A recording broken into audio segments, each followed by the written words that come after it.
I'll call the annual and budget meeting to order.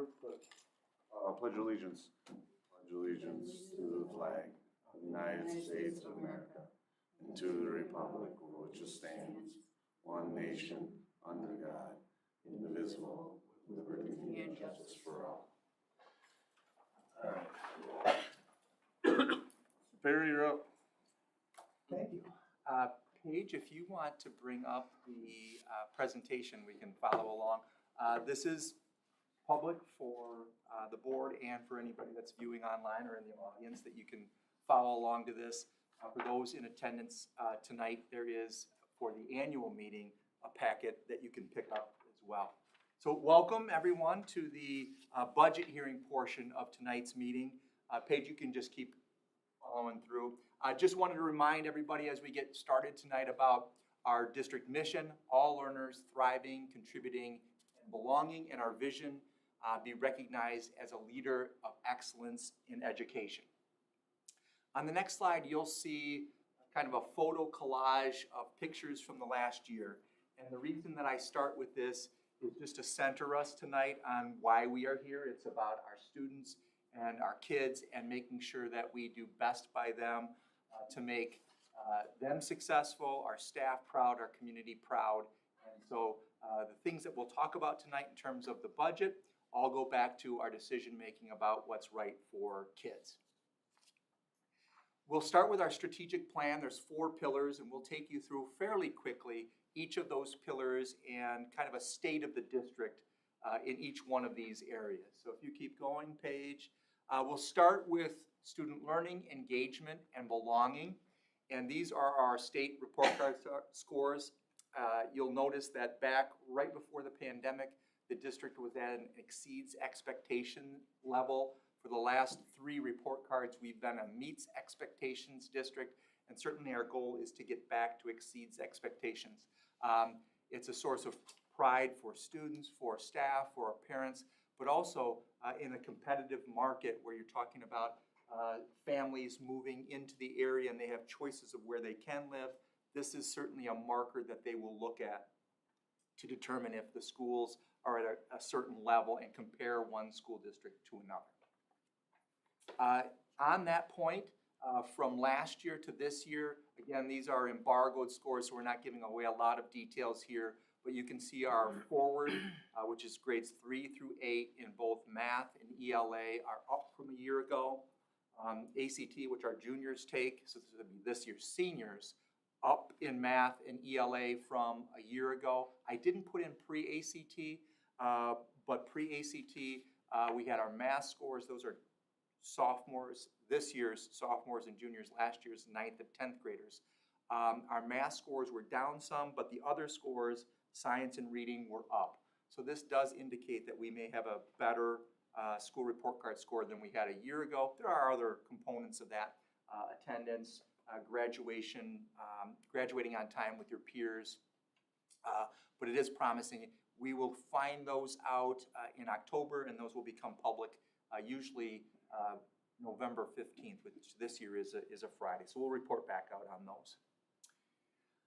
In terms of family and community partnerships, I wanted to point to some of the surveying that the district has done recently. Just, of course, over the summer had the Donovan Group surveying, and the numbers that you see there for satisfaction were something that Tracy Jentz, who is the researcher for the Donovan Group, spoke to. She had a quote that you're sitting just under 80%, which is phenomenal. It is a great score anytime. It's definitely a great score right now, and one of the highest scores that I've seen. So there is fairly high satisfaction within the district. If we go back to some of the surveying that was done in December for the spring referendum, you're going to see some very high scores. I did point out some of these that were in the 90% range.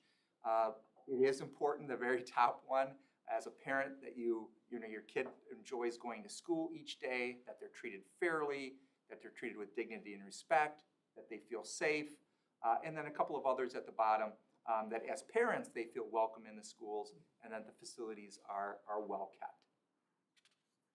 In terms of professional growth and leadership development, we have implemented new math curriculum within the last few years, and as we just talked about, those scores are up.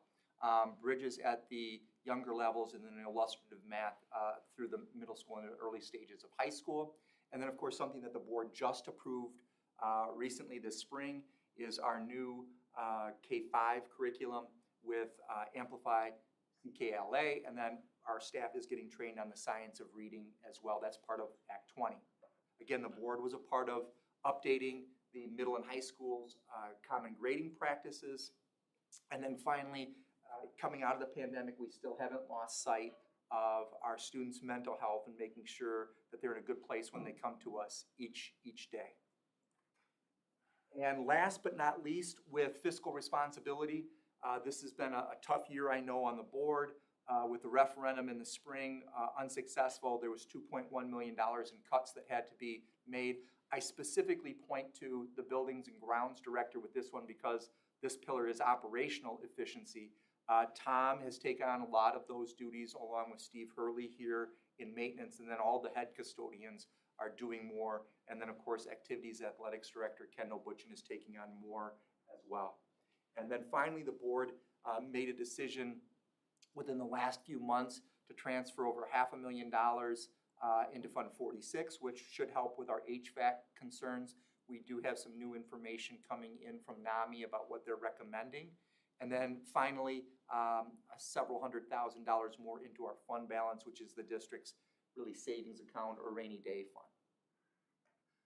With that, we'll transition into the budget itself. One thing I wanted to point to the board and anybody watching tonight is head count, which is the number of students that we actually have in seats here in the district, is different in how this affects the budget than FTE. FTE is full-time equivalency.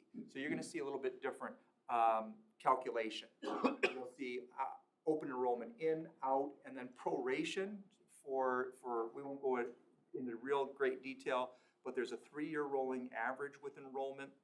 4K is only funded at 60%, and then we also get some funding for our summer school program as well.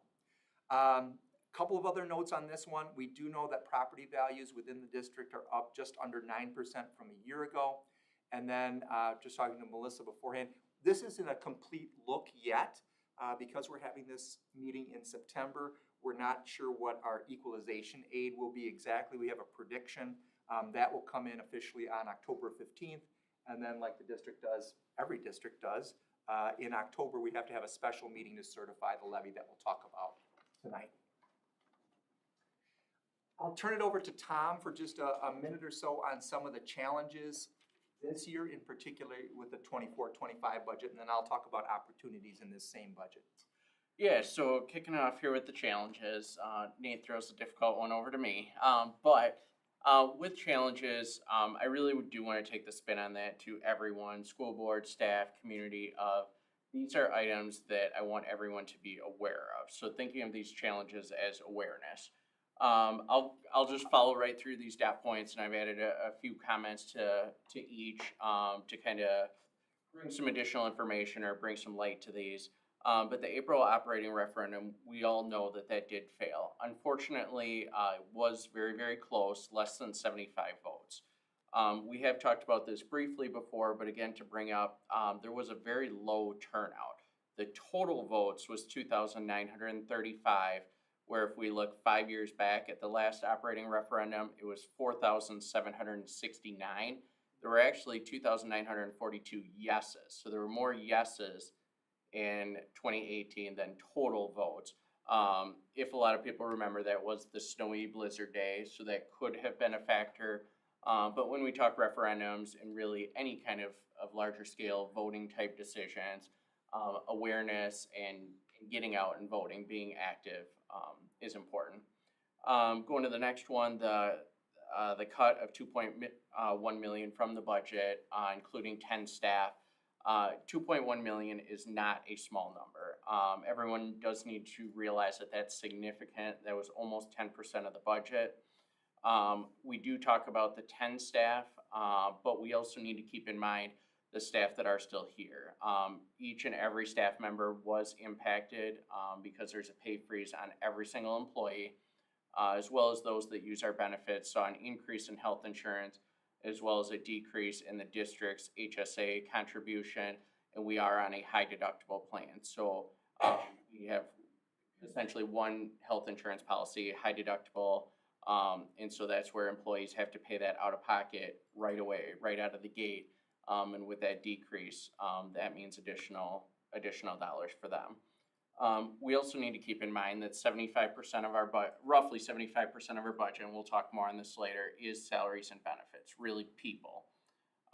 Any substantial reductions, historical or future, really cannot occur without impacting those areas. It's largely a people business. We do have large buildings. Those need to be taken care of. We have supplies within those buildings, but it's really the people that operate the schools and ultimately take care of the students. Consumer price index at 4.12%. Consumer price index, a lot of people hear that on TV, news articles, whatever, but it's important to keep in mind that does change from time to time, and what that is that's a metric of what consumers are paying for their goods and services. So everyday people paying for everyday things, your food, your gas, your utilities.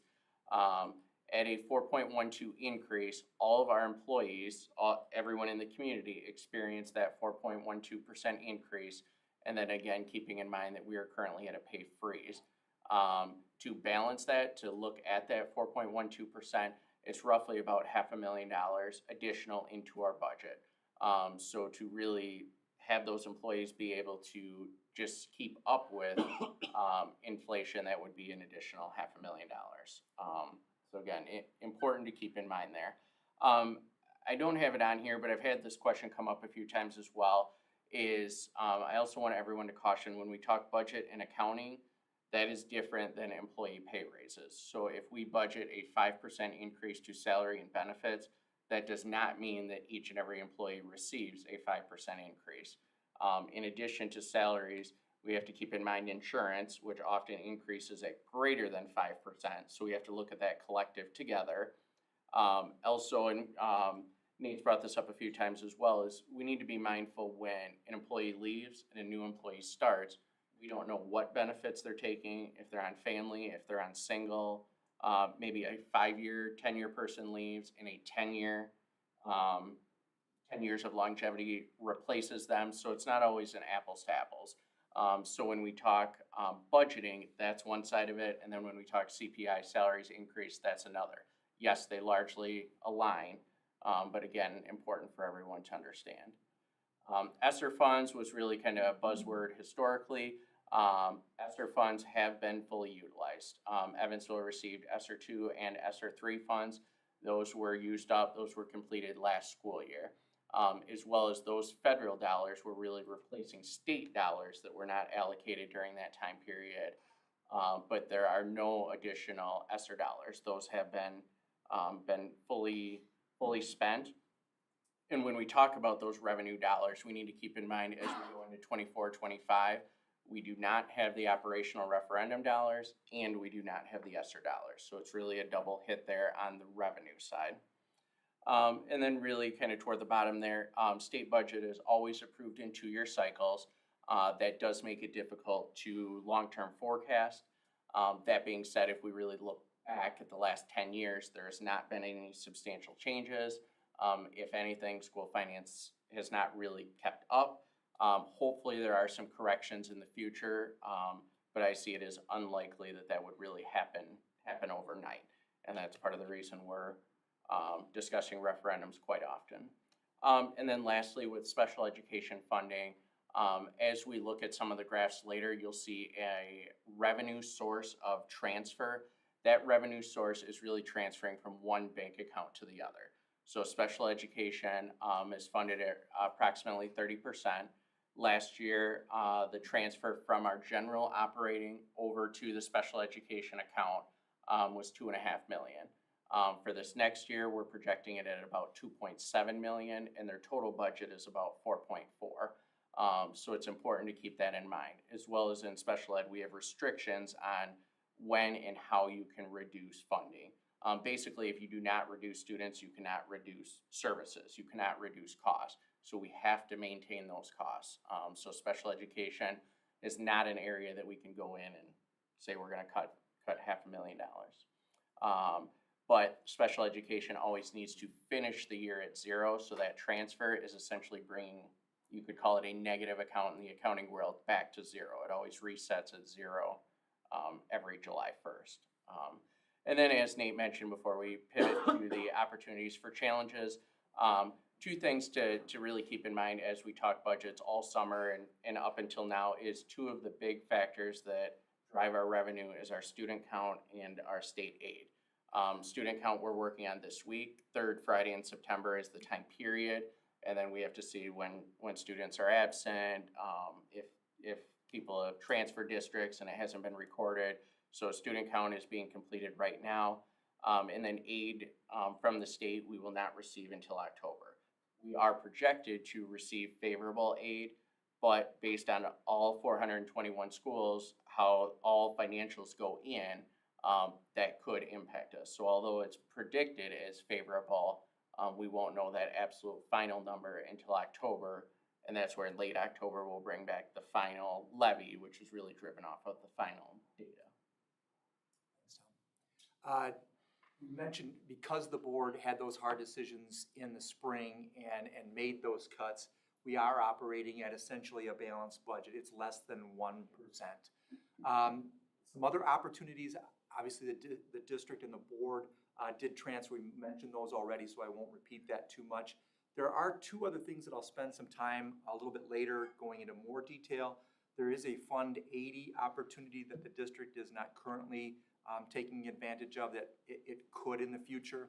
And then there's also a one-time $1 million loan that the district can take out for capital purposes without going to referendum. That's not something that the district currently has done. Want to talk a little bit about revenue limit. Tom had mentioned this. So the revenue limit is the maximum that the district can take in between really two sources. It is state aid, and then the other piece is local property taxes. And so when I mentioned full-time equivalency, as opposed to head count, how many students we have here, that's where that comes into this equation. I do want to mention at the bottom where you see the revenue limit and that bar graph, this is a 10-year or a decade look back. And you'll notice that that has stayed extremely steady. That's not good for schools. When that happens, you'll see even with our expiring school referendum, our referendum that's in place right now that would go out, revenues over the last decade are less than 10% difference than they were in 2015 that you see up there. That's less than 1% a year. And when you look at inflation, that's at least 25% over that same time period. So you've got less money coming in and more money going out. That's the challenge that all school districts are facing. You can keep going, Paige. So equalization aid, Tom mentioned it should be up. We think it may be up around the 5.96% range. Again, we won't know that until October. I do want to mention that as a positive note to taxpayers, if state aid increases, I thought I updated this slide, but that it actually should say if state aid increases, tax levies decrease. The same is true in reverse. So if we do get more state aid this year, the burden on taxpayers would come down some to balance each other out. Tom is going to take just a few moments to talk about general revenues and expenses and how that looks overall, not in great detail, but just how that looks for our district. Yeah, so this is really very straightforward, but just kind of touching on a couple of key points. So this again is our revenues. As we can see in the blue, that's what we receive from the state. So roughly about 60%. Sometimes it could be 65, 2/3. So we're hoping that slice of the pie increases. And what's important is to think of that revenue limit as a pie. It's fixed. It does not change. The only thing that really could change that is an operating referendum increasing that limit. But if state aid changes, it just shifts this pie. So then we have local in the purple there of roughly 21%. Up in the black where it says transfer, that's where I'd reference, keeping in mind that's revenue coming in to special ed, but it's really from the general pot, the general fund. So as much as it's in an accounting world considered revenue, and this is Fund 10 and Fund 27 combined, it's really taking it from one side and putting it into the other. Another one to note up there is the federal at 6%. Often a lot of people think that state and federal fund your schools. It's really driven on the blue. It's really state decision, state driven. We receive very, very little from federal, and that 6% that could in the past include ESSER. Going forward, it's really going to be more specialized grants, specialized projects, very little just kind of guaranteed or planned dollars. And then the Wisconsin districts, that's the open enrollment. So that could be kids coming into the district, and then we'll also see that expense out for kids leaving the district. Thankfully, we are essentially at a neutral for open enrollment. And so with that neutral student count, that also equates to a neutral financial. It is slightly positive. So we do receive a little bit of money through open enrollment. Next one, really exact same thing. We're just now looking at the other side of the equation, the expenses. The largest section there in the green, followed by the purple there, is our salaries and benefits. And that's where I do often recommend or state those together, because we don't know when we hire a person what benefits that they're going to take. So really salary and benefits are the cost of employees.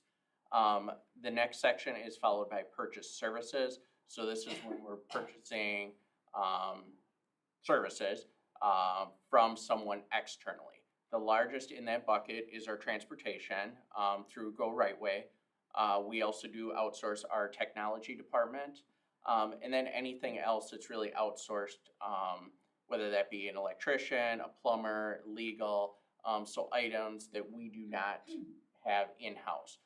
Sometimes through special education as well. It may make more sense to outsource something, utilize those services on a day a week, 2 days a week, versus hiring a person full-time. We either may not have the need, or we may not have the financials for that. So really, that's a lot of people in those three giant buckets. Also, purchase services will have our utilities in there, so that's one to keep in mind as well. But then really just those very, very small last sections, that's going to be our supplies within the classroom. So that's where when we talk about cutting expenses, unfortunately we can't save millions of dollars through paper and glue and pens and pencils. It's largely a people business, both our internal and our external, that help us support the students. I don't know if Tom has anything to add. There is actually a state statute that in this time in the budget hearing, we have to present this information presented exactly like you see it there. You'll notice the very close numbers between total revenues in the bottom 2/3 and then total expenditures. That's where that's less than 1% deficit that we're running right now. Anything else you wanted to say? Yeah, really the keys on this are really the bolded lines. So at the top, ending fund balance. Again, always reminding everyone, fund balance does not mean cash sitting in the account. A fund balance is your assets. Much of that is made up of cash, but that would also include non-cash items as well. This is at a point in time. This is June 30th each year. The financial year is always July 1 to June 30th. And June 30th is usually one of our most favorable times.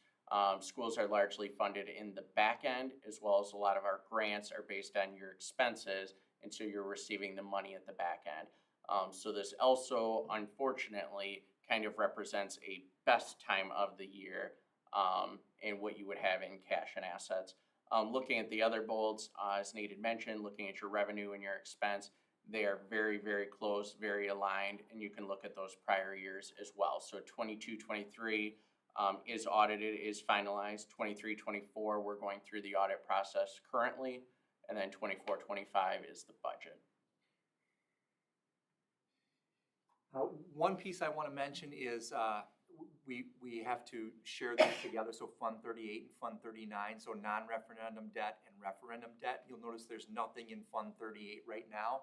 So there is the opportunity, something I just want to continue to keep as a conversation point with the district, especially with the HVAC concerns, that the district can do a $1 million loan one time until you start paying that off. It does not have to go to referendum, and usually what you'll want to do is package that into projects like we're talking about potentially at the high school with their HVAC concerns. So we won't go into great detail, but it is an option that the district's not currently taking advantage of. And then referendum debt, you see all that stemming back to the 2018 capital referendum, which built the middle school, and then there was another $4 million in there for other improvements. What you see there in the dark green blue is those payments out, and we'll talk a little bit about those. Right now, they're out to 2039. Again, another potential area for opportunity down the road is a community service fund, and it is just that. It would have to be something that benefits the community, although the fund is housed underneath the school district. What could that be used for? It could be used, for example, for managing the Performing Arts Center at the high school and renting that out as a facility to other groups that want to use it, whether it's concerts or plays. The weight room would be, or fitness center would be another one if you were going to charge a fee, have somebody that's monitoring that and running that. That would be an opportunity under Fund 80 as well. Youth sports, and that would be, although we have our own youth sports here in the district, because they're open to anybody, not just our students, that could be another opportunity. And one that can get a little tricky is hiring a part-time school resource officer. There are districts that do use Fund 80 for that, but you have to have a very clear plan for that for the Department of Public Instruction to approve it. So this is a way, maybe down the road, to manage that mill rate so it doesn't go up and down, and we'll talk about that. You can levy in Fund 80, and that tends to even out your levy and mill rate over time by these other expenditures. Again, they're all good for the community. Not something that we're currently doing, but could be an opportunity in the future. Tom and I will talk about prepayment of debt. I'll pass it over to Tom, but I want to be really clear tonight. The information that we're going to give you in terms of the levy, there's going to be two levies that we're going to ask this group to approve. One is with a successful referendum, and one is without. And so there'll be two that we'll ask for tonight. Those will come back again at the end of October when we have the final levy certification. If the referendum does not pass, the district, we're being advised to prepay debt. That's something that the district has now done, I think, at least the last 5 years. What that does is it pays some of that future debt that's on that $34 million loan. So even using $2 million to prepay would save about $750,000 or more in interest. So those of you living here in the future are going to benefit from that because it does pay down that debt. We'll show you that that mill rate would then be lower. Instead of 809, it would be 705. So the mill rate would still go down, but it's a way for us to keep it from yo-yoing, which we'll talk about in a minute. Anything you want to add there? Yeah, so with this slide, I have just a couple of key points to drive home, but I definitely recommend people review this, make sure that they understand it. It can be complex. When people talk about defease, defeasement, defeasance, it's just kind of a goofy word, I think, when you start, but really it's just a fancy way of saying prepaying or paying down debt. So when we think of our own mortgages, our own car payments, whatever it may be, it's applying extra to your loan, and so it's saving you on interest and it's shortening the length of the loan. Again, commenting on this is a consistent approach in Evansville to save on that long-term interest, as well as managing both the tax levy, so the total dollar amount that goes out, and then the mill rate, which is that ratio per thousand, per 100,000. So you're not having those year-to-year yo-yos based on how the equalization aid comes in, because equalization aid will change from year to year. And so it really provides some consistency for the taxpayer in the short term, as well as on the long term, it has the benefits here. This is something that is evaluated by the board when they review the levy, and so that's what we're gonna talk about. And levy, again, keeping in mind, that's what's going out, that's what the taxpayer is paying in. So the levy is the district's revenue in. And then later in the school year, typically in the spring, last year, we talked about this, and I think it was May or June, and we want to make sure to wrap it up within the financial year, is then we talk about basically how should that levy be applied. And that is something where you can save it or put it aside, or you can pay it down toward the debt, saving that interest, shortening that time period. Another advantage, very similar to Fund 46, when you put money in for capital, when you pay down debt, that's treated as an expense. It helps the district out because districts are reviewed on how they spend their dollars. So if we're taking in and we're just really kind of putting that aside and not using it for a purpose, that can actually negatively impact aid in the future. So it is something to help in the short term and help in the long term. So what goes into this decision-making on the mill rate and the total levy? We want everyone to understand that we do look at what's going to happen to your property values. If we were simply to ignore that, that wouldn't be, it wouldn't be fair, it wouldn't be right. We would be ignoring a really large piece of this. So Tom and I know that the average value in the entire school district area is going to go up just under 9% this year. The other thing that we have to manage is what it looks like for one person in the district versus another person in the district as homeowners could be completely different. The example that I have up here is in town of Brooklyn. Overall, those property values are going up almost 15%. But if you're in Center Township, it's less than 4%. So the district has to make decisions considering all of those together, and we do look at that. So one of the things that we really want to make sure, and hopefully we really stress it tonight, is making sure that mill rate stays fairly steady, not dropping off too much and then bouncing back up, because if you're like me and you get that tax bill in December and you plan for one thing and it's radically different than what you planned for, that's not a great time of the year to see a huge increase. It's great if it goes down, but especially those increases, people get upset about that. So we want to provide stability and predictability. To give you that example, there are others, and so this is sent to us in usually August. Not to scare anybody, but you can look what township, or if you're in the city where you live, and the difference between them. So again, the average is 8.9, but there's huge variability within the district on what township that you live in. You click on your page. Involving mill rate, I know this is something that I talked to Mr. Hartshee about. The mill rate has come down consistently in the last 10 years. So again, if you think about $13 on every $1,000 of home value that you had in taxes in 2015, that's now down to $7.69 on every $1,000 of home value. Not quite in half, but it's getting there. If the referendum passes, it would be at 809. What you're going to see is we're not going to assume, part of that is we don't want to say, hey, we're sure the referendum is going to pass. So what you're going to see us do right now is, again, the two levies. One would be at 809 and the other one is 705. 705 would still have the $2 million defeasance. To be real clear again, if the referendum does pass, we're not going to defease and take extra money. That money would stay where it is. We would not be prepaying debt in that case. That would be a double whammy.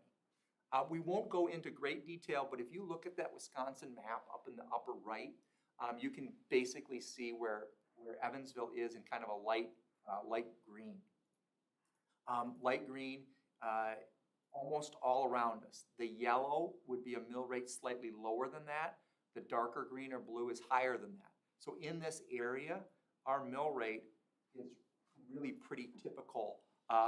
Once you go in the northern part of the state, don't want to disparage the northern part of the state, but there's not a whole lot of investment into education there.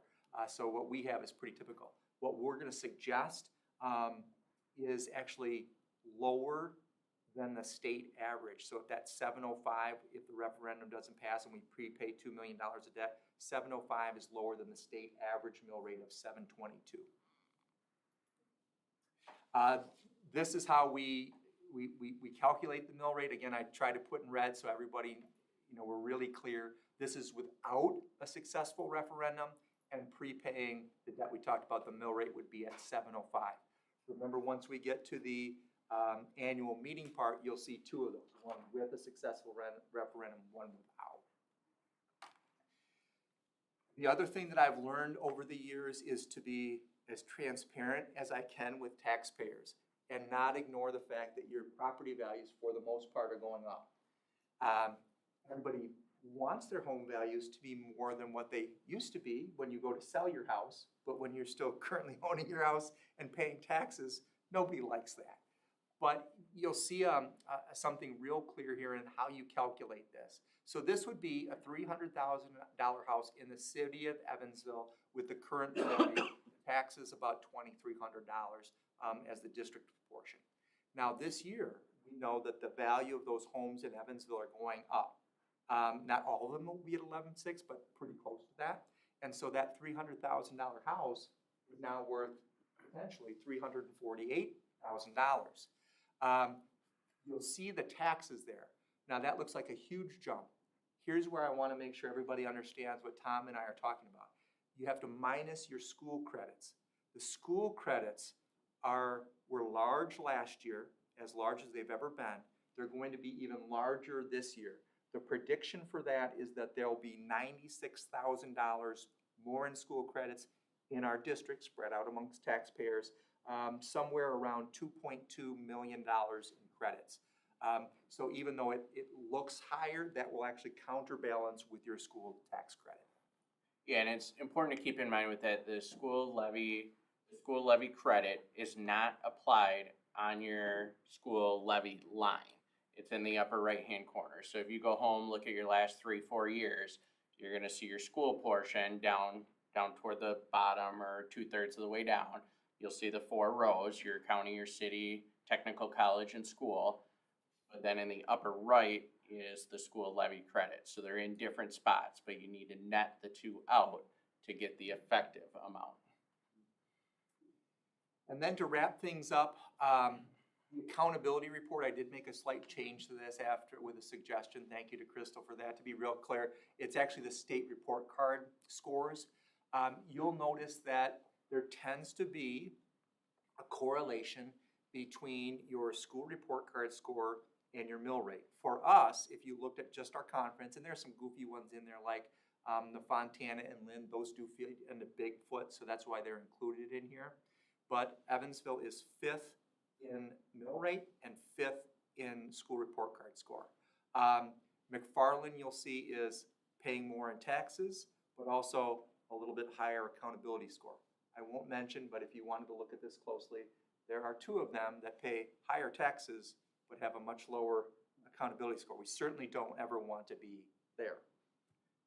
And then finally, this levy is actually pretty simple in Evansville because there's just 2 components really. You'll see in the upper left, that's the referendum approved debt. So that would be in this case, the prepayment of debt and then what we owe on the $34 million from 2018. And then you'll see the Fund 10 there. That would be the revenue limit tax levy and then the final portion. There's no Fund 80, and then you'll see there's no chargebacks or anything like that. So it's a really pretty simple way that we get there. And then finally, again, this is with an unsuccessful referendum, $2 million in prepayment of debt, a mill rate of 705, which is lower than what it is now, lower than the state average. Again, with a successful referendum, we would not prepay any debt. It would be 809. Again, $40 on every $100,000 value more than what it currently sits at. And before we get into the annual meeting portion of things, and I'll sit down with Tom, Just again, a reminder of why we're doing all this, where this money goes to. Again, the great expense is our staff working with these great kids and all the things that they're able to accomplish as part of our Evansville Community School District. With that, any questions?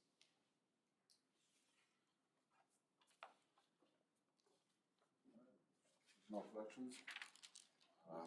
Thank you, and moving on to the budget hearing adjournment. Call to order the annual meeting. Call for nominations for chairperson of annual meeting. I nominate Bill Harchie. Second. Are there any other nominations for chair? Are there any other nominations for chair?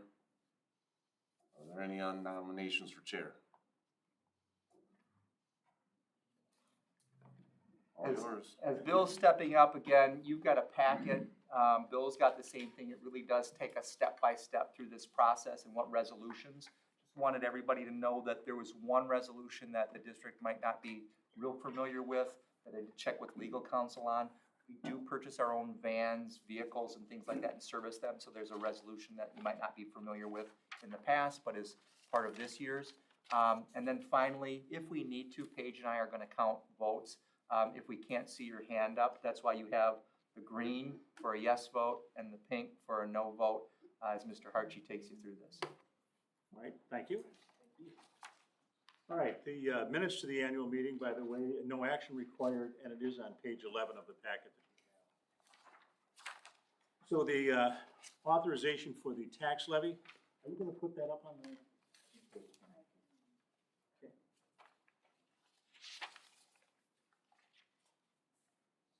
You should all have it, you can read along there, but of course, I like to read these, so there we go. Suggested resolution, be it resolved, with a successful referendum by the electors of the Evansville Community School District to approve a tax levy of $10,671,119 to operate the Evansville Community School District, Dane, Greene, and Rock counties in the state of Wisconsin for the 2024-25 school year as presented, all being in accordance with section 120.108 of Wisconsin statutes. I call for a motion to that effect.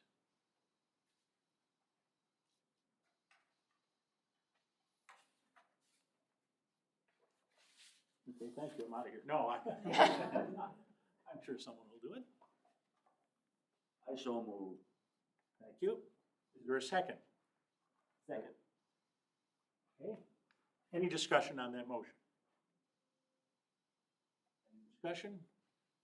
Hearing no discussion, I will call the question. All in favor, say aye. If you can, yeah, we should really have a Okay, count let's, on yeah, this. let's put the green sheet up if you agree. 11? Count both of them, they shared one. Mark didn't get his own thing. That would be 12. Okay, Put them up one more time. Way to mess it up, but. We didn't want the sound. Yes. You can't. All right, all opposed? Easy to count. All right, it passes. Thank you. The second referendum, or the second resolution, is in case the referendum does not pass, be it resolved with an unsuccessful referendum by the electors of the Evansville Community School District to approve a tax levy of $9,771,119 to operate the Evansville Community School District, Dane, Greene, and Rock counties in the state of Wisconsin for the 2024-25 school year as presented, all in accordance with section 120.108 of Wisconsin statutes. Could I have a motion to that effect, please? Thank you. A second? Second. All right, thank you. Discussion. Any discussion? Seeing no discussion, I'll call the question. All in favor, raise your green card.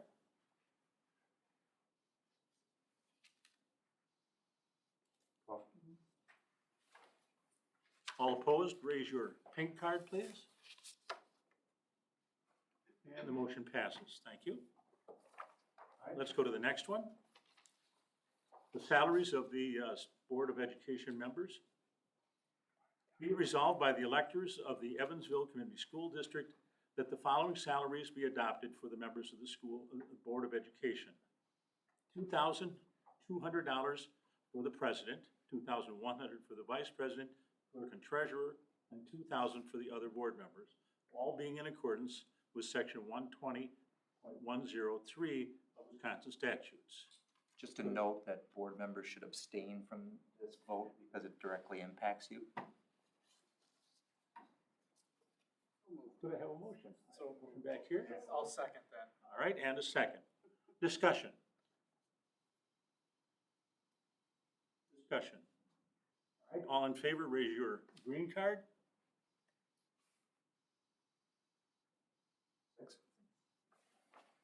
All opposed, raise your pink card. And the motion passes. Thank you. All right, to authorize the payment of actual and necessary expenses of the Board of Education members when traveling in performance of duties. The suggested resolution is, be it resolved by the electors of the Evansville Community School District to authorize payment of actual and necessary expenses for Board of Education members when traveling in performance of duties, all being in accordance with section 120.104 of Wisconsin statutes. This is okay for the board to. Okay. Could I have a motion to that effect, please? So moved. A second? All right, thank you. Discussion. Discussion. All right, all in, Was that Mark that gave the second? Thank you. Was it Mark? okay, all in favor, raise your green card.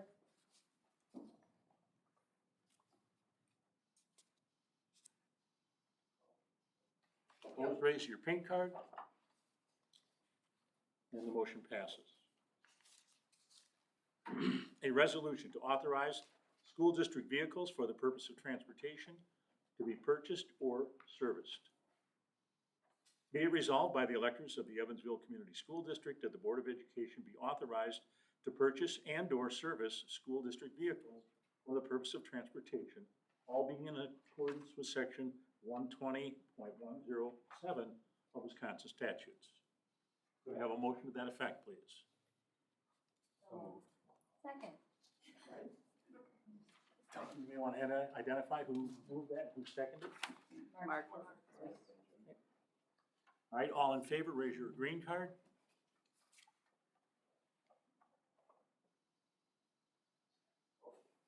All right, all opposed, raise the pink card. And the motion passes. Thank you.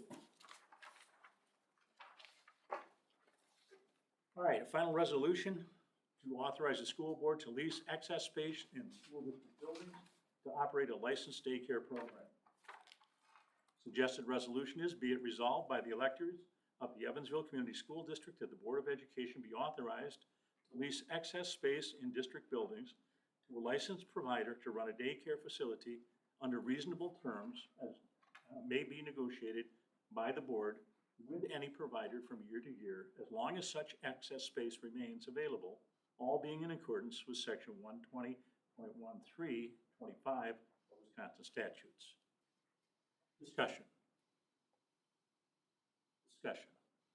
All right, I'll call the question. If you are in favor, please raise your green card. You have a motion? Oh, I'm sorry. You might mess it I'll up. move it. All right, thank you. A second? All right, thank you. Now discussion. Discussion. All right, all in favor, raise your green card.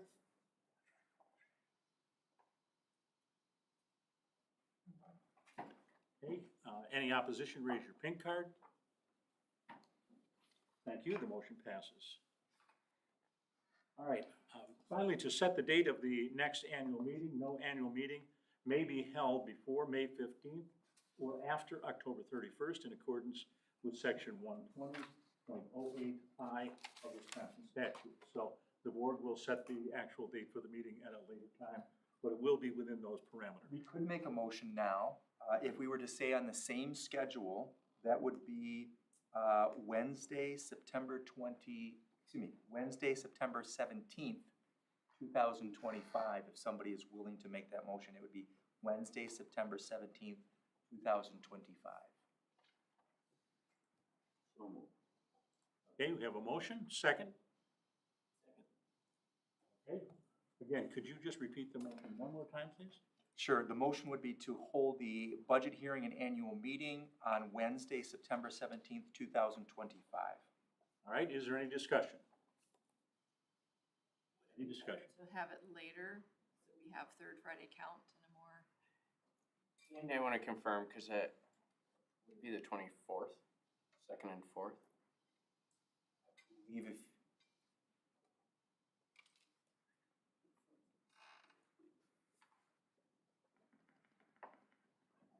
The fourth Wednesday would be the 24th. We're stuck on a Tuesday now. second is the 10th, the 4th is the 24th. yeah, there's typically though, there's a meeting, oh yes, correct, that would be the 24th. To Crystal's point, what we don't have when we have the meeting in September is we don't have our final third Friday count, so we don't have our enrollment count. Even if we were to hold the annual meeting on October 15th, that is usually the exact day that equalization aid comes in, so that would be very close, but we would have more information, at least on our enrollment than we would have if we had it in September.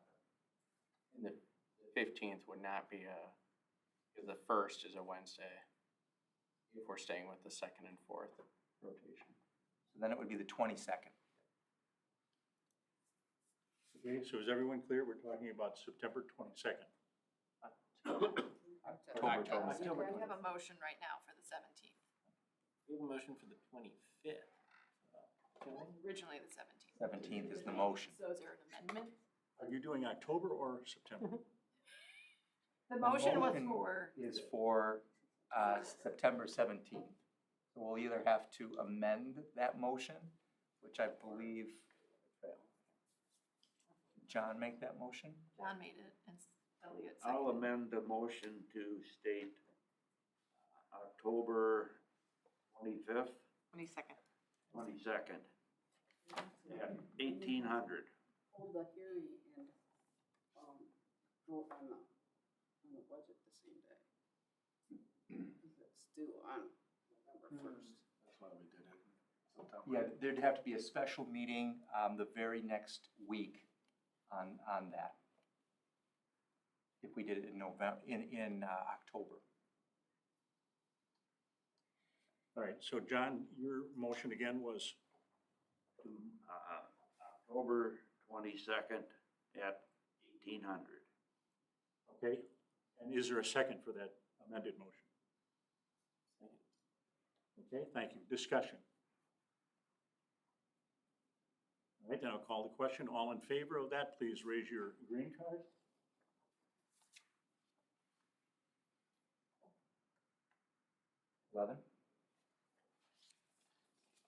Opposed, raise your pink card. We have one. Okay, the motion passes. Could we have a motion to adjourn? Any other business? I'll ask that first. All right, then could we have a motion to adjourn? I move to adjourn the meeting. All right, is there a second? No need to debate that. All in favor, raise your hand. Okay, thank you very much. Thank you, Mr. Hartshee. You're welcome. Did you get what you needed, Crystal? I believe so. All right. Adjourn. Let's go into regular board meeting, call to order. 30 seconds. Accident. They did the pledge of allegiance, roll call. I need to get into the other one. Yeah, I haven't started with that one.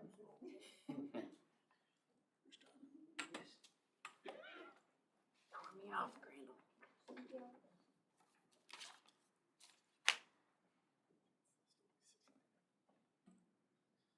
All right, you'd be able to get in. Middle school staff were here till 7, so.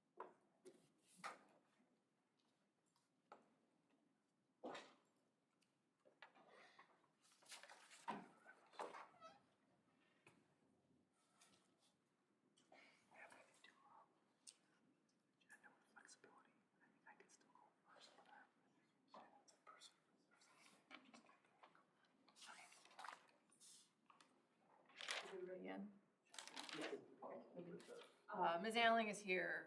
Ms. Ballantyne. Here. Ms. Bash. Mr. Larson. Here. Mr. Rasmussen. Yes. Mr. Samuel Lamb. Mr. Schultz. All right, next on the agenda is to approve the agenda. I would like to make a comment that hopefully the agenda could be flexible since the new staff is not here yet. I approve. I second. All in favor? Let's vote.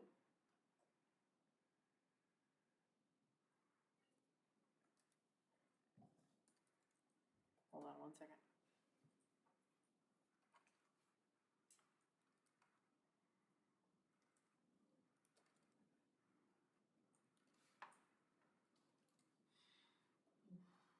Did we have a motion?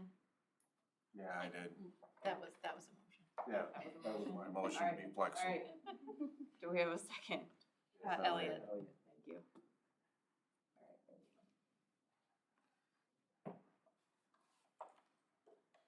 Do you want to switch over?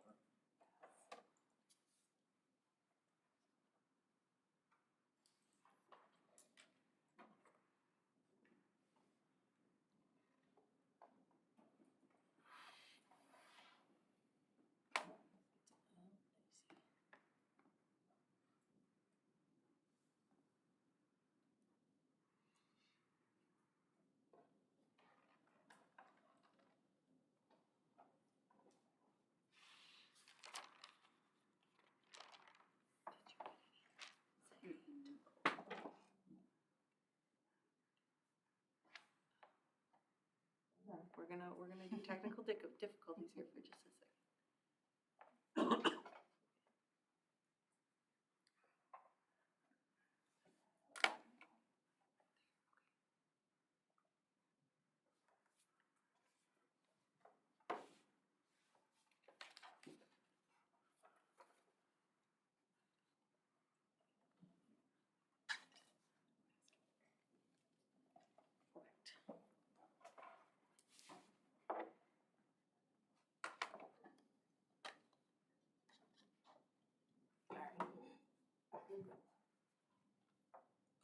Motion carries 6-0. Before moving on to public announcement, I'd like to welcome Hope Ballantyne, new member. Is there anything you'd like to say or comment before we move on? I'm happy to be here. All right, next, public announcements, recognition, upcoming events. First, we've got, again, Griffin helping out with the live stream tonight. It was IT Information Technology Professionals Day last Tuesday. Again, want to thank Griffin and the TC Networks group for all their help with our technology needs in the district. We also have 2 upcoming referendum information sessions. We've done 2 already, and we'll have 2 more in the next week. On Saturday, we were at the town of Magnolia at 10 a.m. And a week from tonight, we are at the town of Janesville at 6 p.m. Remember, there's 8 total.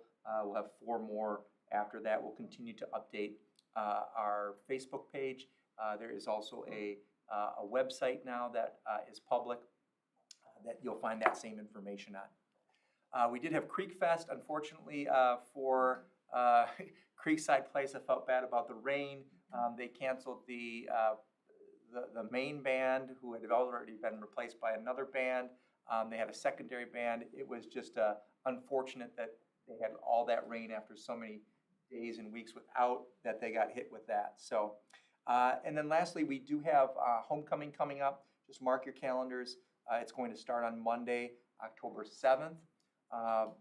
One note is the administrative team has been working together to try to make sure that we have appropriate activities for our youngest students so that they feel a part of it and part of the community that we're trying to build here.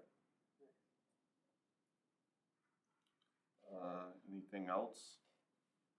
You let them know we were at the town hall in Union Township? Yeah, we did have, the 2 that we had last week, we were out in Brooklyn. The people that we actually had at Brooklyn, nobody was from Brooklyn, they were both from Union. Some interesting comments there. Just people that had students in a parochial school, so that was interesting feedback. And then on Saturday at Union, it was nice to have Mitch there, and I know Elliot and Crystal are with us at Magnolia on Saturday. It's great to have the board presence there. I'll be reaching out to others as we go and get closer to those. Most has been fairly positively received.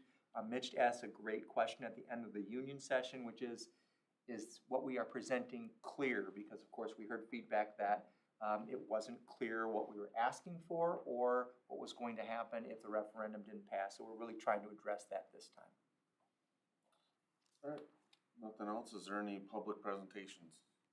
All right, moving on, district administrators update. I will not put Mr. Schwartz on the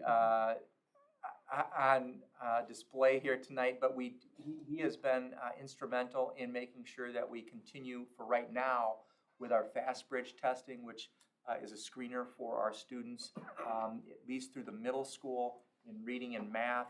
That will be a transition later on this year to Ames Web, which is state mandated through Act 20.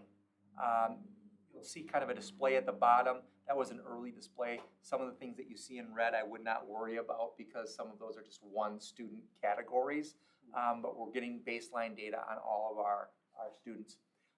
The board again approved updates to our middle and high school grading. This is a little bit inaccurate because we thought grading reports were going to go out to all of our middle and high school parents on Tuesday. In my previous district, we had always done it on Saturday, which I thought was weird.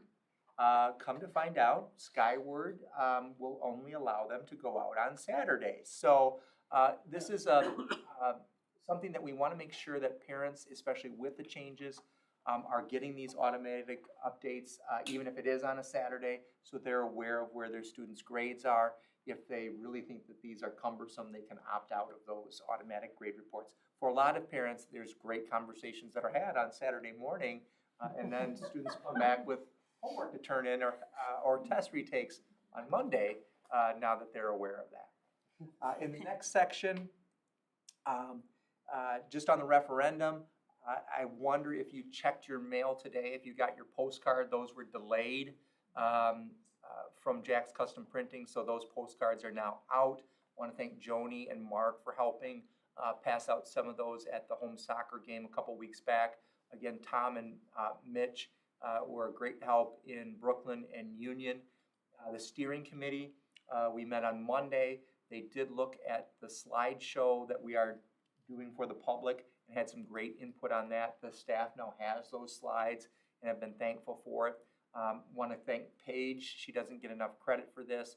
If you look at the difference between the referendum webpage now and last spring, she's really learned how to make it package that information through CMS for Schools, which is our website. And so that is up in public now. We will be adding things to those periodically. And so if there's videos, other content, including like Tom mentioned, a tax bill, we'll give an example for that. We'll post that on Facebook, send it out to our parents, and then have them go to the webpage so they can see the new content. And then finally, I won't spend too much time on it, but the Rock Valley Conference, I know Jeff meets with the principals, Kendall meets with the activities and athletic directors, and the superintendents do meet. If you're wondering, what do 10 different superintendents have in common and talk about? One of those was teaching during an election year where there are controversial topics that come up. Jeff just sent something out to his parents at the high school and staff about trying to stay neutral and non-political in these times and not create more controversy. Title IX regulations, of course, are new. Many districts like Evansville going to referendum, and then open enrollment, which you will have an update at our next meeting on where our open enrollment is for this year. And then finally, we had a healthy participation in our first safety committee meeting and starting to update our safety plan for the year, which the board will have to approve by December so that we can send that off to the state. I was able to attend the Economic Development Committee. That has been, it's really not a huge commitment on my part, but it's been well received by committee members just because there was I think in the past there has been some disconnectedness from the city and the school district. So they were talking about, their budget, the Chamber of Commerce, tourism, and then finally, there will be an upcoming job fair that the school district can participate and will participate in. We are always looking for, as I see our principals and directors, they're always looking for educational assistance, it seems like, and so that would be a good way for us to recruit there. And then finally, Mitch had welcomed Hope. Hope and I spent a couple of hours together between two different dates, just going over an overview of the district and then what these meeting packets look like. And then I'll check in for the next couple meetings once the packets are released to make sure that she's up to speed and has everything that she needs. Any questions from Mr. Perry? Yeah, I have one. On the safety plan, is there cross-training involved? Meaning, okay, you're in charge, you're not here.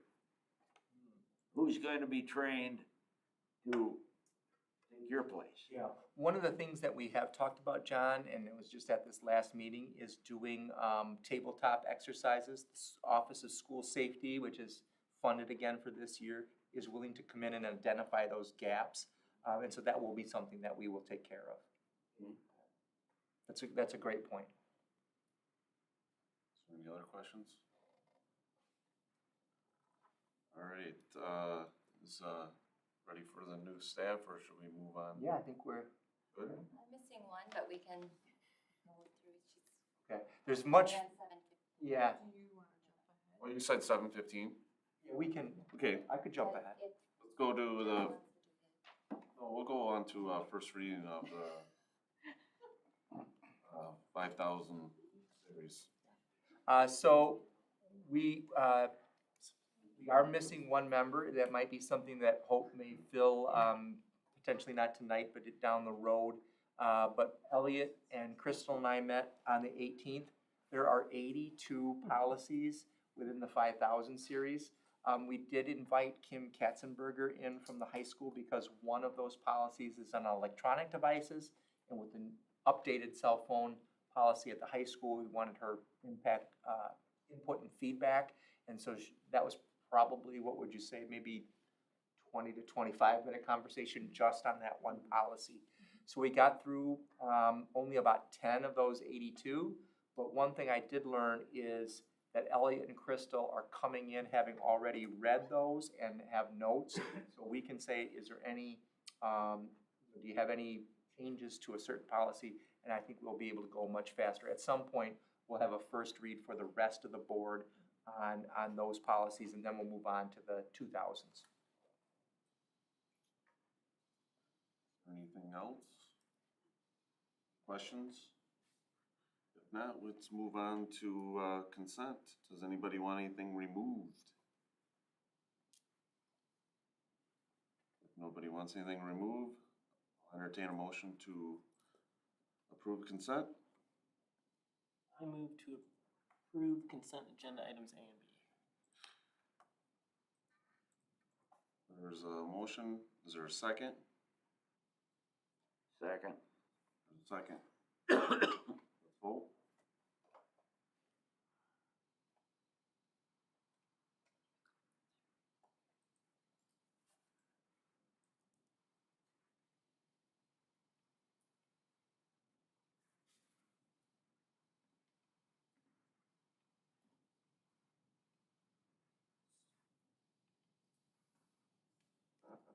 Motion carries 6-0. Next would be, future agenda. Does anybody want anything changed or added?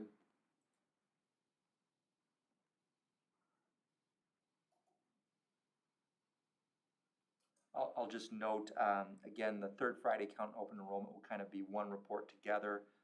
Mark's already prepared a summary of the summer school program that we had this year. And as we talked about last time, we hope to get more regular opportunities for both Go Right Way and Taher to come before the board, both for feedback so that you can hear what they're doing and have the opportunity to address them and have some questions for them. We will also need to start on district administrator evaluation, and pick what kind of process that you want to go through with me. I think karaoke was brought up.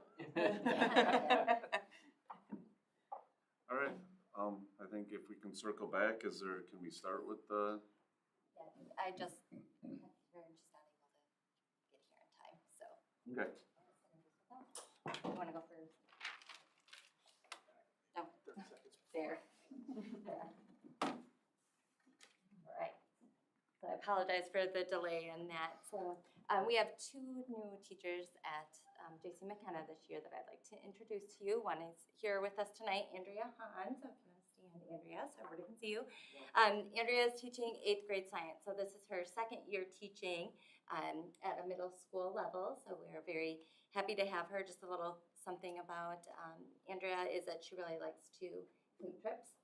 And she looks forward to a trip every summer, with her most recent trips being out to South Dakota 2 different times. And then our second person is Becky Eastman. Rebecca goes by Becky.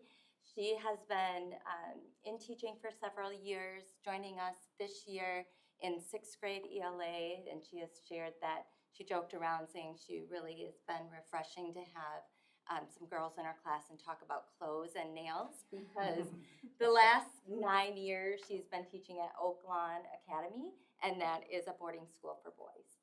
So it's been a refreshing change to be in public school. So welcome to Andrea and Becky. All right, I have 3 new staff, 2 are here. The other one is not. So Amy, if she would stand up, Amy Faulkner, she is our speech language pathologist. We do share her with other buildings, but she said this is about her 19th year. Is that right? 19th year as a speech language, so it comes with lots of experience. She's lived in Evansville for over 13 years with her husband. They have a daughter who is at Tris, I believe, so a 5th grader, I think. And then they have a husky at home. So that's kind of a little bit about Amy. So thank you, Amy. And then Abby is here. Abby is a science teacher at the high school. It is her first year teaching. She just graduated last year from UW-Eau Claire. One interesting fact that I will pull up, Oshkosh, sorry. That's what I meant to say, was Oshkosh. She was part of their hip hop dance team, so I'm hoping during homecoming week it comes out. We haven't talked about that yet, but we might get that worked out. Get her out showing some of those skills, or get a group with her. So she teaches a lot of our biology classes in forensic science. So she's been doing a great job. I've been in there multiple times checking it out. So that's Abby. And then Peter Gronetsky is our other new staff member. He's in our tech ed department. He's been coaching here for over 5 years, and he came from the business world, so this is his first time teaching, but he's also been doing a good job down there in the tech ed area. So, all right. Thank you. Everybody welcome. Thank you. We're happy to be here. Yes. You wanna take a 5-minute break? Yes. Okay, let's take a 5-minute break before we go to